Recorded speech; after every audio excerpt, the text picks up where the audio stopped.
I felt like I was a total imposter and everyone was going to know that I wasn't up for the job. I'm glad the definition of imposter syndrome has made it to mainstream culture because that is what I felt for the first 20 years of my career. I got lucky that I had co-founders that I could share that anxiety, pain, fun, exhilaration with because doing it yourself is a pretty lonely business. There are very few days when I don't pass through a 180-degree evolution of misery to extreme happiness. I am truly honored to have worked with Jack Dorsey at Square. When you work with people like that, or Joe Tsai and Jack Ma when I was on the board of Alibaba, these are extraordinary people. And when you have the opportunity to work alongside of them and spend time with them, they both teach you a lot about who you are as a person and who you are as a leader. Jackie, welcome to Fintech Leaders. This is the third time I'm recording a podcast with you, so I'm deeply honored. Oh, it's great. I'm happy to be back. It's awesome. Jackie, we have plenty to talk about. Last time you and I spoke was around the time you were publishing your book, Self-Made Boss, which I still have down here, and I definitely did read. I love that. Well, you are an entrepreneur, so it's a good book to have handy. Absolutely. And a lot of what was in the book has continued to become even more relevant. I feel that tools for entrepreneurs, especially for small businesses, they're not the most popular area in tech, but I've definitely seen more since your book. So definitely a good guide. I love that. Well, Self-Made Boss was written not for folks like you as the audience. It's really meant for micro entrepreneurs who are like the on location, like they're the on location fabric of America, restaurants, dry cleaners, hair salons, food trucks, people like that who don't really have the tools. So I'm appreciative that you have it. I hope it was helpful. Listen, I'm a big fan of you in general, so thanks for doing that. Jackie, around the time we recorded that episode, your title was Stealth Founder. Now we know what you're building today. How about you give us an update, what you've been up to the last 2 to 3 years? Yep. Well, it's been 3 years and I started Lead at the end of 2021 and I bought the actual bank itself that has become Lead Bank or Lead as a company in August of 2022. And we started with a struggle, which is always a great place as an entrepreneur to start founding a business, which is we felt extreme pain as a client of fintech banking relationships. And so it was one of those things that as you're building a fintech or any product associated with financial services, even if it's in a broader kind of company, like it could be Uber, it could be John Deere, it could be Walmart, it could be Amazon, you have to integrate with all different parts of the financial ecosystem. And it's usually very painful. And so with that struggle came a belief that with technology and automation, we could build something that was better than what existed. And so the vision for Lead is to build primitives of the financial services system in individual parts so that you could disassemble the banking system and include the API primitives into your products as you need them. So embed them into what you're building as a founder, builder, or company. And so those primitives sound very old school. They sound like wiring, ACH, lending, card issuing, whether it be debit or credit card. But the construction of the primitives is actually very different than had ever been built before and is built for scalability, for real-time money movement, for 24/7 digital banking, and for a different infrastructure to support the kinds of transactions that happen in financial services today at scale, whether you're a massive e-commerce company, a massive consumer company, or a massive fintech. And so we built the primitives to replace traditional banking, and then we've extended beyond core banking product to broaden our portfolio to a broader set of financial services products. So that's what we've been building, and it's been quite a journey since we launched and acquired the company in August of 2022. Take us behind the curtain when it comes to the process of acquiring a bank. I think the vast majority of people don't really know how that process works. It's not like acquiring an e-commerce company. No, it's not. There are a lot of dynamics around who was on my cap table, who owned the company, how it was managed, and how we thought through the governance of owning a bank. And so you could be a local individual in a small town and go buy a bank without much controversy. And so it's just a change of control of a bank holding company. And I think those transactions happen in the ordinary course.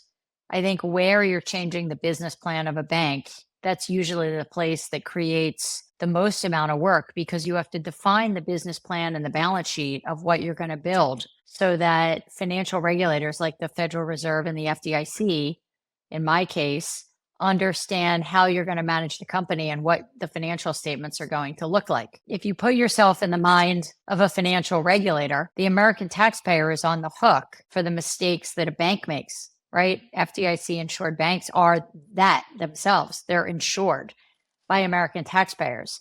And so the idea that you could write any business plan or execute at your own with infinite amount of risk is not something that regulators have a tolerance for, because they're left holding the bag. And so we went through the process of a change of control. We went and found the bank. We had a framework for the kind of bank we wanted to buy. We found Lead Bank in Kansas City, Missouri, which is an exemplary institution. It was an amazing group of people that owned it. It was a family, very well-known family in Kansas City, in a great city, Super Bowl loss notwithstanding. We're back next year. I was not going to say anything. But it's an amazing city. It's fun. It's a great political landscape. It's a blue city, red state. So it's got a great mix of people. And it's also one of the only states in the country that has two Federal Reserves. And so there's a huge amount of regulatory expertise that sits in Missouri that you might not appreciate. And the banking law in Missouri is very constructive to building a bank. And so we bought this bank, and we spent a lot of time in Kansas City, Missouri. We made it our homes for a long time after the acquisition. We had an amazing team there. We got really lucky with the quality of the team. And we went and built a unified bank holding company. That's a really important part of our thesis, which is we're not building a tech company and a bank separately. We are a bank holding company. We run the company with the compliance and regulatory controls needed to make sure that our regulators feel like we are doing right by them first, and that we have American taxpayers in our mindset when we think through how we manage our own risk. I think a lot of our clients appreciate that, because they too are beholden to the risks we take with other clients other than them. So it's like an anti-network effects business. And so when they know that we run our company with the strength and controls needed for a strong balance sheet and a strong regulatory position in the eyes of our regulators, I think they feel better about who we are as operators as well. And so we put that first in our mindset and started to build a fintech infrastructure company that owns a bank. And so we were off to the races in August 2022. So let's talk about the infrastructure part, because on one hand, you've kept the traditional banking business running, and I'm sure that's growing at, I'm guessing, average banking growth rate, which is healthy.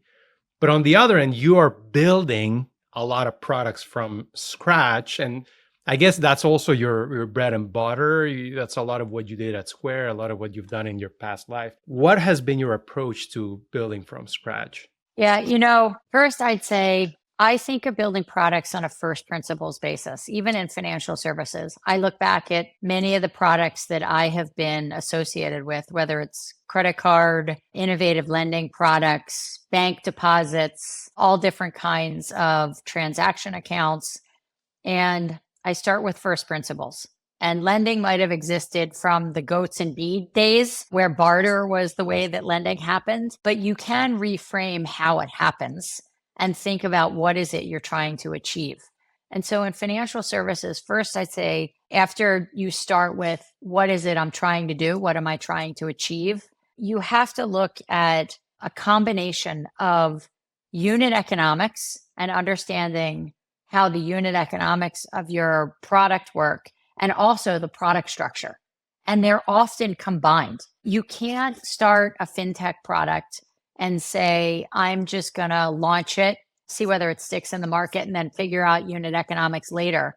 Because the unit economics often are part of what's appealing and part of your conversion rate and part of what makes that product attractive in the market. And so both of those things have to be combined in the construction of what you're going to do. The second thing is the ecosystem takes a lot longer to develop, and there are often geographic constraints that you're working with, and potentially crypto or stablecoins might change that.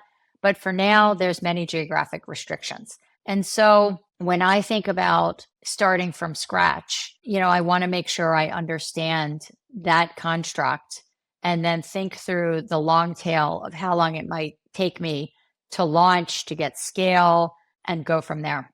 And I guess you have to think about it internally for you, but you also have to get a sense of what kind of customers you're bringing on, right? Now, you have to be selective, I'm sure, for your product offering for your customers. How are you selecting those customers? Because you're also working not just with established fintech or e-commerce companies, but also some newer ones. Yeah. When we started, we had no idea who was going to be our customers. We had a belief that first, as an industry, fintech would be the first framing of customers.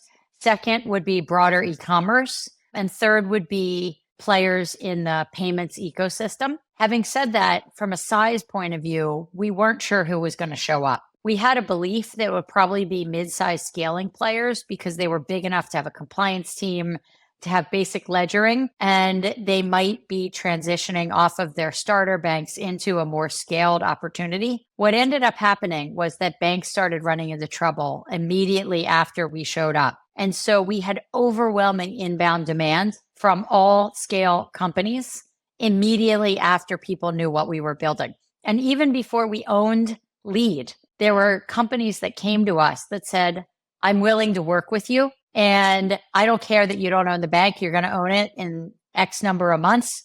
And so we ended up very early on with, one of the largest fintechs in the world, one of the most high profile scaling fintechs in the world, and one very small credit card company that got rolled off of another bank that ran into trouble and the OCC was giving them issues. And so they immediately transitioned to us almost even before we owned the company. And what we said to people when we started was, you're going to onboard and we're really not sophisticated. We don't have any of the tools that you're going to need for us to be exemplary at our jobs, but we're probably better than most out there. And people were willing to bet on us, which I'll forever remember.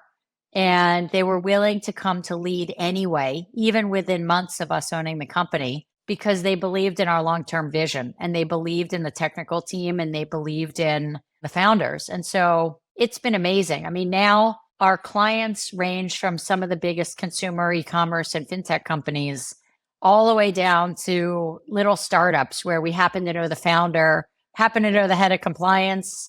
Their investors are similar to our investors. And so we always try to bias to friends and family that we know and do favors for people who have done right by us. But we also are commercial and want to align people to the products that we have in the market. Yeah, certainly more than one of our portfolio companies at Gilgamesh Ventures want to work with you. Oh, that's great. Jackie, now behind the backdrop of what you've been doing, there hasn't only been banking trouble, but on the technology side, there's been some amazing developments. Specifically, I'm going to zoom in on AI. That's all people want to talk about. And it is having some impact in banking technology. How do you think about it? Yeah, it's funny you say that. Yesterday, we had an hour-long all hands about AI and looking at DeepSeek, LLMs, and its impact on fintech. And, there's easy use cases that I think everyone has talked about, whether it be customer support, agents to support the internal work that's being done, Copilot to support engineering teams in a breadth of work that they're doing. And so those use cases, I'd say, are absolutely applicable within the context of lead and how we do our work. In addition to that, there's been an evolution of how models are reviewed within financial services regulators. And I think it's gone from looking at basic machine learning with a lot of skepticism and not understanding how things like algorithmic underwriting can work, all the way through to an appreciation for how these signals can be incorporated into a model, so long as the outcomes don't create disparate impact in the outcomes of what the product construct looks like. And so the last 8 years has been a total change of heart from a financial regulatory point of view. The FDIC, for example, has a very strong group of research scientists that comes out that does model reviews with us. They often assign someone to look at your models. And so we are able to use the work that's been done from our clients and have the comfort that they are staying within the bounds of guidance from a regulatory point of view, while still trying to deploy the most creative and modern models that they can within the construct of their products. I'd say within lending specifically, that's probably the most controlled out of every application of financial services. You can have customer identification in payments that still falls on the less regulated side, all the way over to lending, which is the most controlled around fair lending and things like that. And so how those models are constructed are still far more monitored and controlled from an underwriting point of view than that around basic payment risk, which is probably more fraud vector focused. But across that spectrum, you're starting to see models and signals be deployed in ways that hadn't 3 years ago, or the sophistication of going from, basic heuristics to machine learning to neural nets has really changed over the last few years. And so I'm pretty optimistic at how that will evolve. I think the most sophisticated fintech companies will probably push the envelope on lending models. And I think we'll have to see a process by which we and those companies go and work with our regulators to prove that there isn't a disparate impact. But I'm pretty optimistic that they're looking at it with fresh set of eyes, understanding the impact that AI could have for everybody. And this merges two worlds that I want to talk about, and that's AI and that's regulators. And why I mentioned that, because we have a new administration, the Trump administration. They're extremely pro AI, and they are removing some regulatory hurdles, right? And we'll see how it all is going to play out. I mean, just a couple of days ago, JD Vance gave a speech on AI in France, which I thought was a really good speech. I'd love to hear. I'm glad you said that. That's great. Makes me happy personally, but go for it. Keep going. But related to that, how are you experiencing this on your side? What kind of impact is this going to have actually on the ground when it comes to banking and fintech regulation? Yeah, I'd say for the most part, between Treasury, the OCC, the FDIC, and most of the time the SEC, they're usually very steady Eddie hands who understand how global markets work. And I do find that the regulatory regimes, for the most part, are steadier than some of the volatility of other branches of government. I think we had a few outliers. The SEC, for example, was one outlier. I think the CFPB is often an outlier because that institution has started from a very politicized base. And so I think the CFPB started and has been more political than other financial regulators. I think the transition that I'm seeing, though, is a more open-mindedness, even further than what had happened over the course of the past 4 years, to looking at the impact of new technologies and how that could benefit some of the financial system that we've talked about in the past, like people who are underbanked, global commerce, movement of money, real-time money movement. So these are some of the issues that I think this administration is more focused on. Having said that, Those issues were at the top of mind in the last one. FedNow was released a few years ago. So real-time payments has been something that's been on the mind of a bipartisan group of administrators, understanding the importance of it to global commerce. And so I think it will tilt to a quicker speed, but it is something that I've seen both parties want to expedite with a bipartisan interest because of the benefits of what it achieves for Americans overall. And so I'm pretty excited about it. I'm pretty excited about what's going to happen for stablecoin rails as I think about it as, another payment rail. I'm excited for real-time payments and how that's going to evolve.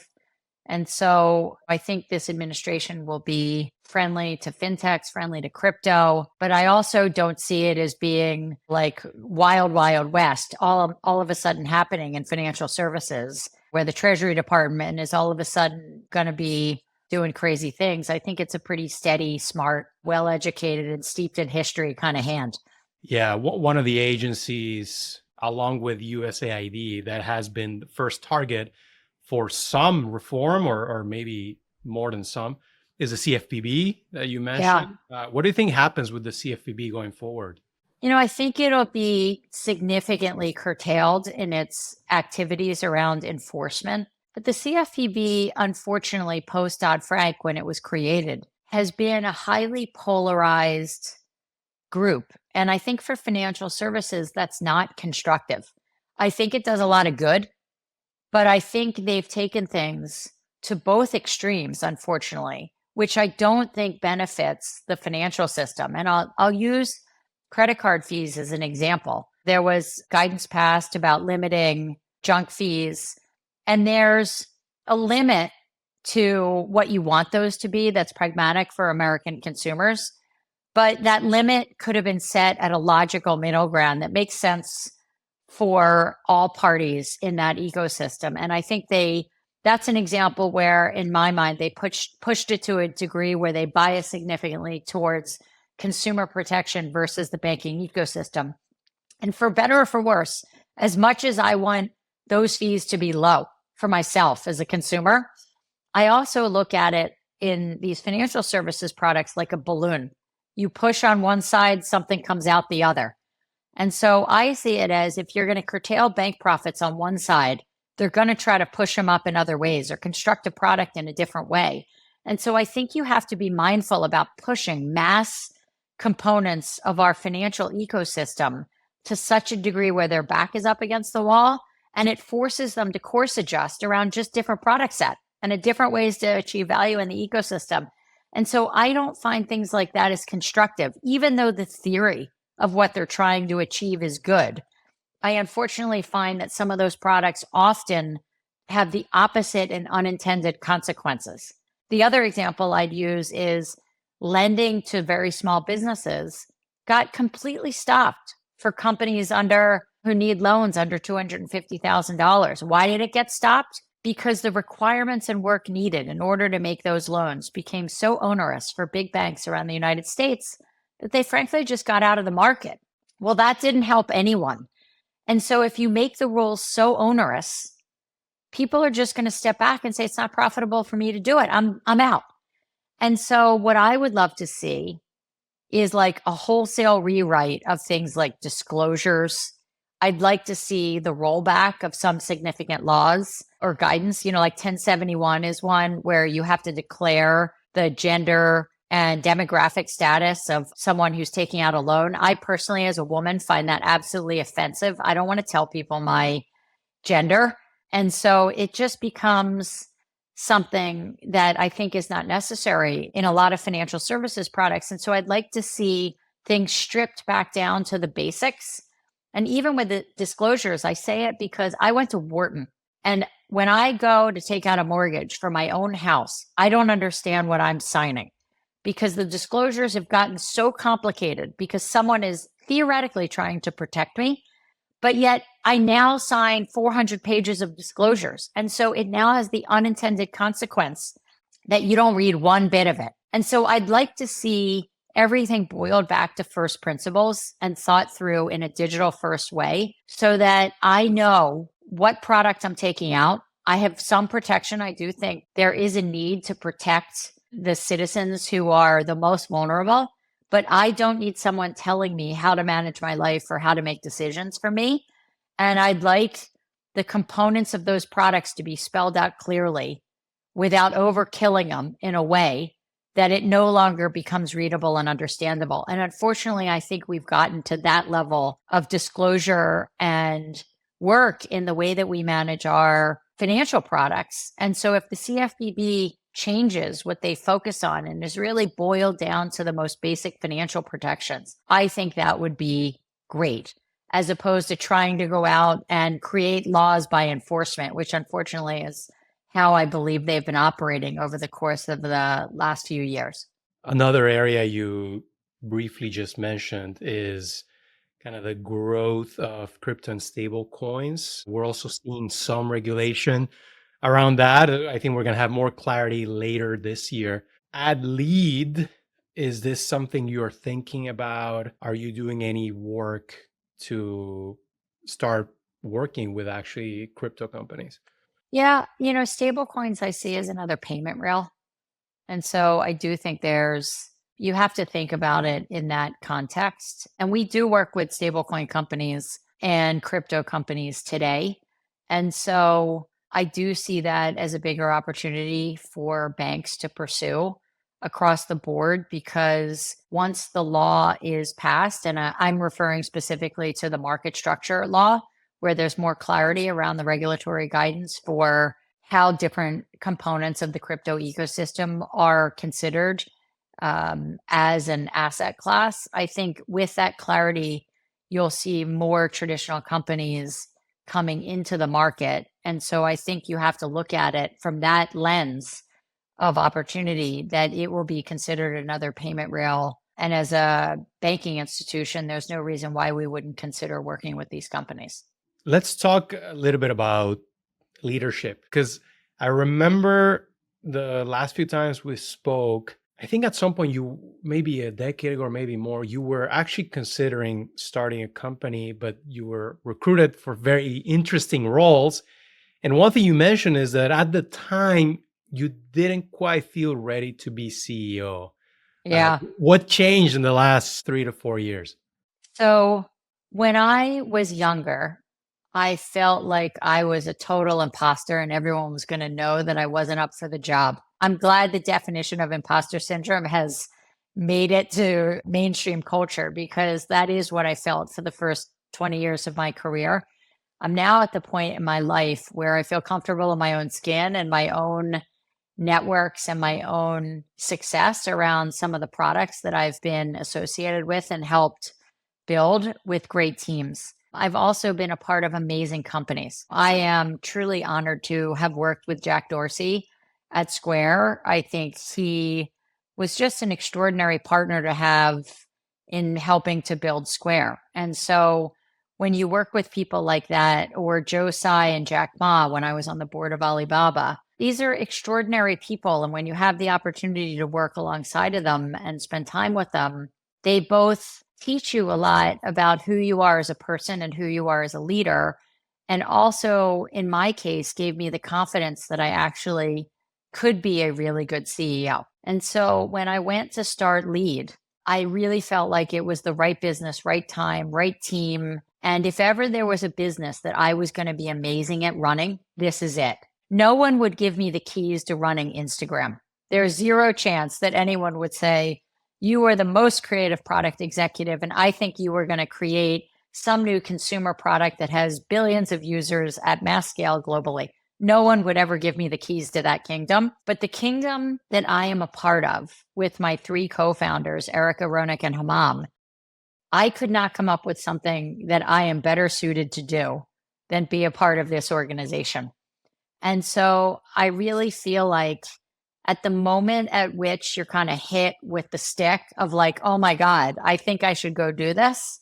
I got lucky that I had co-founders that I could share that anxiety, pain, fun, exhilaration with, because doing it yourself is a pretty lonely business. There are very few days when I don't pass through a 180-degree evolution of misery to extreme happiness. But I'm very lucky that when you have this idea, you can execute against it and just make it happen. And so in the case of leads, I actually started this company at Bill Ackman's house in the Hamptons. And I was at his house, and Erica came over, and we got on the phone with our lawyers, a guy named Andrew Gerlach from Sullivan and Cromwell. And Eric and I got on the phone and said, like, we're doing this. We're really going to make this happen. And Erica was the first person to say she's in. And, we were sitting there in the Hamptons having this moment, looking at each other and saying, like, okay, are we doing this? We're doing it. And from that moment on, we then recruited Ronak and Hammam to join us. But it didn't feel so lonely. And I felt like I had great peers from which to build from. And then we went and recruited 3 engineers and 2 product managers, one from Square, one from Stripe. And we were off to the races. It was amazing. It was amazing. But without that corpus, it would have been really hard. And then we brought in investors. And I was at dinner with Mickey Malka and Pier Paolo, the founder of Uwala, Mickey's wife, Becky. And we were at dinner at Palo Alto. And I told Mickey what I wanted to do. Mickey is the founder and CEO of Ribbit. And he said, I'm in. Like, I love the vision. I want to do this with you. And then I went to Michael Gilroy, who at the time was at Coatue, and I told him, and he said, like, I'd back you for anything you want to do. And then once you get that momentum, at first I was like, I'm going to do this myself. I'm going to go buy the bank myself. And they convinced me not to do it alone. And I'm forever grateful for their partnership. And then Warren Zevin, we brought Vinod Khosla, we brought Alex Rampell and Andreessen Horowitz, we brought Larry Fink, Rob Goldstein, Larry Summers in. And we got lucky with that group of people. Like, I couldn't ask for a better group of people to help support me, because there are very few days, as I said, where I'm not like both miserable, scared, terrified, and then think I have the greatest job in the world. Long answer, but I love that answer. And that's a top-notch group of people you've surrounded yourself with, which is not surprising. And they're opinionated, thank God. Yeah, they exactly. match opinion for opinion. Like, no one will say I mince my words. And so I appreciate that there's not one of those people who won't tell me that I'm stupid.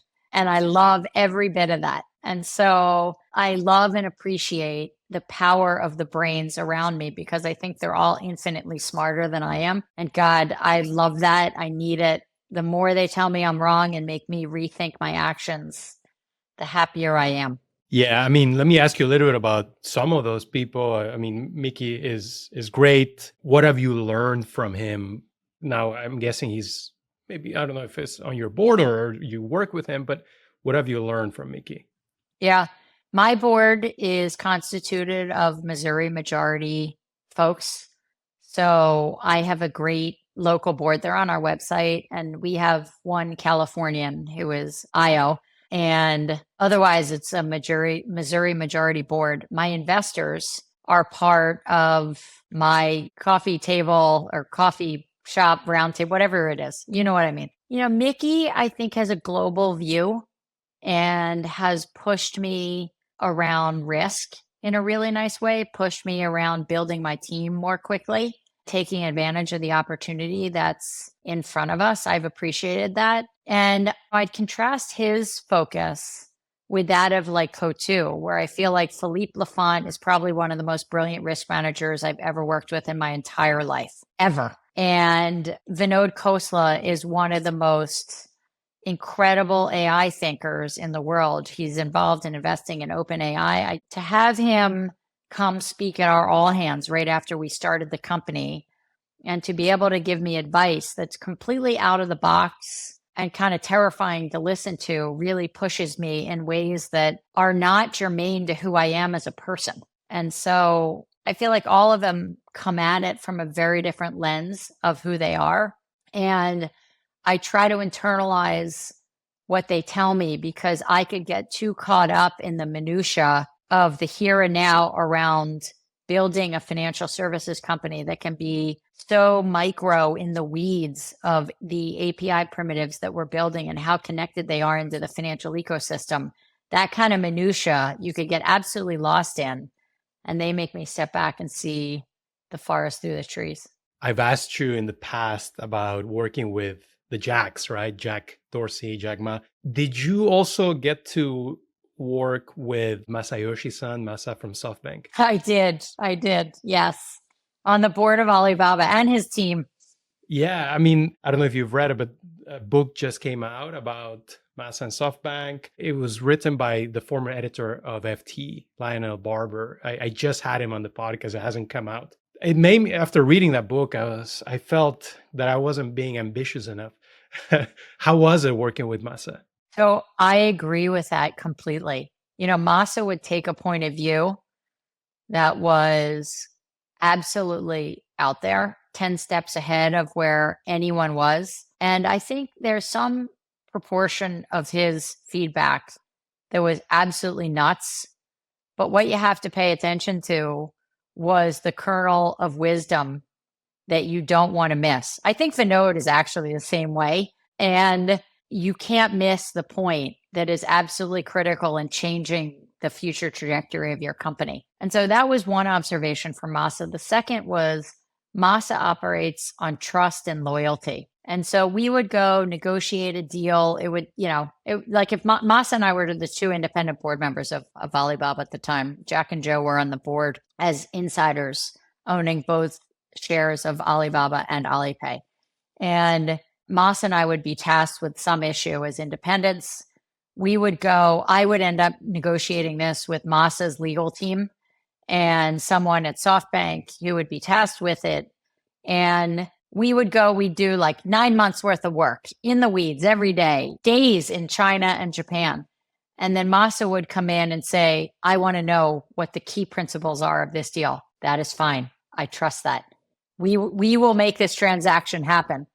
And I would sit there and say like, oh my God, like, is he really just going to trust what we just said? And he trusted his team. And he just wanted to know that the top level principles were what he believed in. And then he was fine. And so I've never worked like that. It was at an extreme level. And I felt like I was the nerdy Girl Scout in the weeds, making everything happen. And I was very comfortable with the way I did things, but it definitely was a different work style than Masa's. I can't fault his, though. He's doing just fine. Yeah. I highly recommend the book. I think you'll enjoy it. I'll find it funny, I'm sure. Yes. Yeah. Oh, Jackie, before I let you go, I mean, this is early innings for you, for Lead. What's your vision for the company, for the bank, for the next, 5 to 10 years? I want to change the way banking is done in the world. I want to change where bank products are.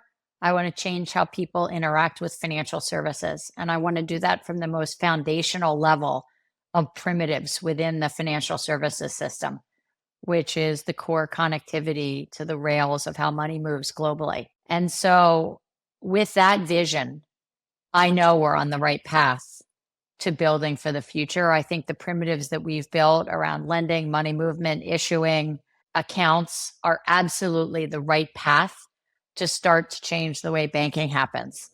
And I think we already appreciate how, in context, how powerful it can be, whether you get in and out of a ride share and you automatically get out without thinking about how you pay, whether you go onto a restaurant reservation and your card is already embedded into the reservation. There are so many components of our lives that already have been touched by embedded finance. And I think we're just at the start of what that looks like. And we can't even imagine how, once you remove that friction, how easy moving money is and how to control money and how to think through how you manage your own savings for your own life will dramatically change from the rudimentary way that we do it today. Jackie, talking to you is always enlightening and never boring. So thank you for stopping by again. This has been fantastic. My pleasure. Thank you. Thank you. The Fintech Leaders podcast is for informational purposes only and should not be considered financial or investment advice.